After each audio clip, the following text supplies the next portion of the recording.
Omtopath has described the decision preventing former judge President from taking up a seat at the Judicial Service Commission (JSC) as a product of an incompetent and irrational absurdity, as well as a blatantly political judgment from the Western Cape High Court.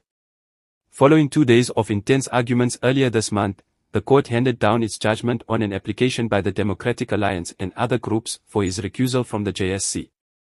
The court ruled that his appointment would inevitably undermine the independence, dignity, and effectiveness of the country's courts. The MK party expressed regret over the judgment but announced that they would appeal it immediately.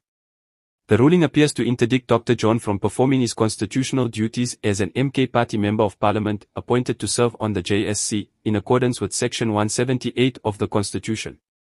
The judgment constitutes gross judicial overreach and disregards the provisions of the Constitution it aims to uphold.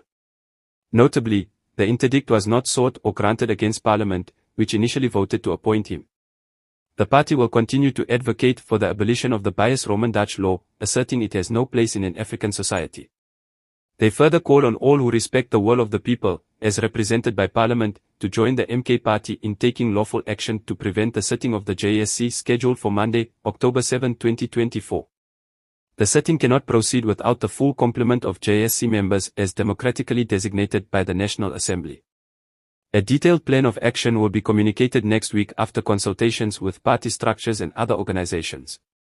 No, who became the first judge in the country's history to be impeached, was elected in July to serve on the JSC, a body responsible for appointing judges and regulating their ethical and professional conduct in South Africa. In April 2021, the Judicial Conduct Tribunal found him guilty of gross misconduct. This decision was confirmed by the JSC, which recommended his impeachment. He was impeached by Parliament in February following a vote. His conviction stemmed from attempts to unlawfully influence Constitutional Court judges in 2008 to rule in favor of Jacob Zuma in pending cases.